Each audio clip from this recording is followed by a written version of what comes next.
Honestly, these new drift cars are the most fun I've ever had in a while in GTA Online. And I'm not going to keep this to myself. Once you learn to drift with these new cars, it becomes so satisfying and so fun. In GTA's history, I've never thought that I'd be able to do this one day in GTA Online. Not a modded GTA Online, normal GTA Online. So in this video, I'm going to teach you guys how to drift with the new drift tuning upgrade. Hopefully you guys enjoy the video. What you should take in consideration is all the cars that you put the drift tuning upgrade on are going to become all-wheel drive. Now this is like a 90-10 split, so the front wheels hardly have any torque, but the rear wheels have most of it. And as far as physically, the steering angle has changed a lot. Your suspension has a softer dampening as well. Right, okay, the first thing you're going to want to make sure you do is obviously equip the new drift tune. The new drift tune is available for a various number of cars, including the new Fathom, which I'm in right now, the Drift Yosemite, the Drift Tampa, the Anis Remus, the Futo GTX, the Euros, the Jester RR, and the ZR350. I do think it's a shame that they don't let the Drift Tampa and the Drift Yosemite get the option for free because they were promised as drift cars. But I guess we're not paying HSW money, we're paying 200k for every car. Every car is an option of 200,000. Now, once you've equipped your drift tune, you can remove it. So it doesn't matter what options you have. So if you have full engine upgrades or no engine upgrades, the drift tune will perform the same when you equip it and when you don't. So it's regardless of what you have engine wise on the car. But if you do remove the drift tune, then you go back to your original mods that you had. Aesthetically, you can change whatever you want. You can change spoilers. It used to be that these things affected the drift of the car. It's one tune that makes your car drift the same regardless of what you put on. Instead of this video, I was supposed to be doing a video of comparing all the new drift tune cars, but they all behave very similarly. They're not all the same. They have different wheel angles, they have different power slightly, they have different correction angles, but they behave so similarly. If you can drift one of them, you can drift all of them. So the first thing you want to make sure you do is know your drift angle. So know when this car will spin out, when it won't, because it's very different to any GTA car in history. Just drive and just try to go left and right to get angles to see where the limit is, where you'll spin out, where you won't. It's okay if you spin out, at least you know that that was a bit too much. I like to do this in traffic a bit more because it makes you slow down and speed up, which is also something you will have to learn.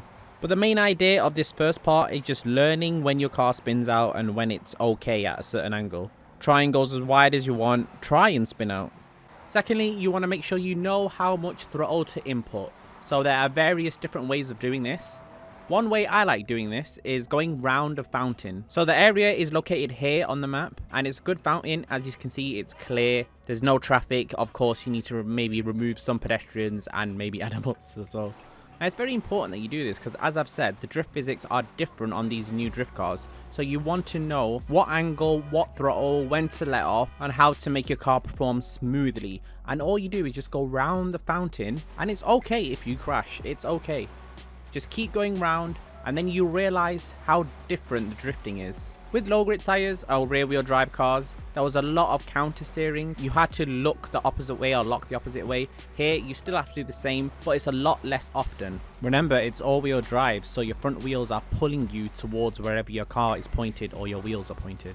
So keep drifting round, and I would say do this for at least 10 minutes or so. Just keep going round the fountain, and then you soon just learn. You'll realize that you're adapting yourself. You're starting to learn how to control this car around a roundabout, and your brain's getting familiar with it, even though it seems undoable at the start. Now, this part is live commentated, and I'm going to show you what to do if you think you've maybe initiated the drift a bit too early, or you think maybe you've gotten too fast and you're about to lose it, and you've stretched it out way too long. How to kind of correct those situations if you're going too slow or you're going too fast. So I'll put the sound up so you can hear this. This corner where I'm going to turn right, I'm going to let go off the throttle because I'm going way too fast here. So I'll let go of the throttle, and as you can see, the momentum slows down so much more. It's not sliding forever. It actually slows down a lot more, and then I do it again here just to show. You can see that the level of grip has increased, so it's stopping the car from sliding for very long. You still need to remember to counter steer. Don't just let go of your controller. Using your brakes is also a good method to use, and after these then you can accelerate and make it look like you just did one full smooth drift and you meant to go that fast. It's such a cheat using this and utilizing it with the last method I just shown you of letting go of the throttle. And it's using your handbrake. When you use your handbrake, it kind of extends the car's drift. It locks the wheels and then makes it slide that bit longer. If I just show you an example of the handbrake, I'm going to quickly turn and then I'm just going to hold the handbrake. So what I'm going to do is turn and hold the handbrake. And as you see, the handbrake, it looks like it activates a cheat. You just slide for so long. So if you use your handbrake or hold your handbrake, you can literally stay in the perimeter of which you're drifting in and keep going straight like this.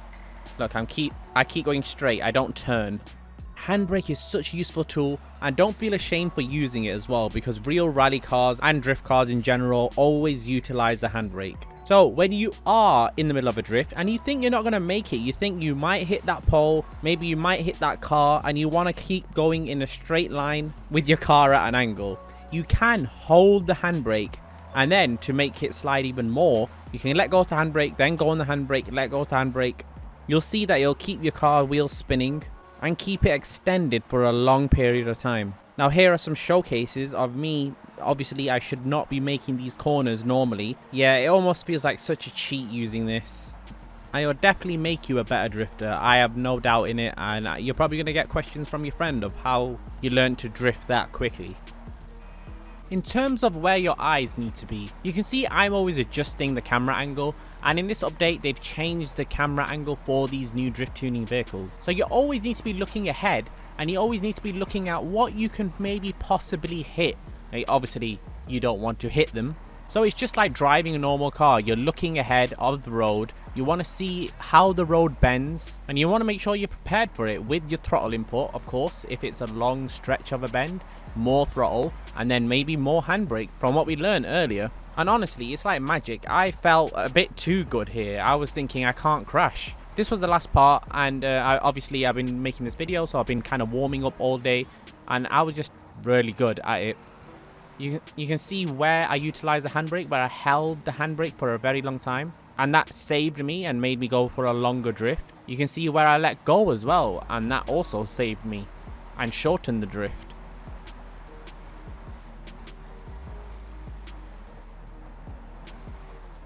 I think the main key difference is the counter steering. The counter steering is very different to normal drifting on low grip tires. It's very hard for me to explain, okay, turn now, turn now, turn now.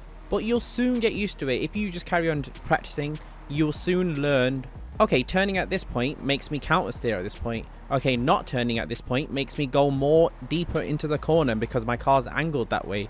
And then all of a sudden you will become a pro. Trust me, do these steps. And if this did help you, please let me know. The main motivation for this video was just to share what I've learned, because it makes drifting so satisfying once you've learned all these things. If you did enjoy this video or found it useful, please leave a like, and if you're not subscribed, please subscribe. Thank you so much for watching. Hopefully you did enjoy, and see you guys in the next one.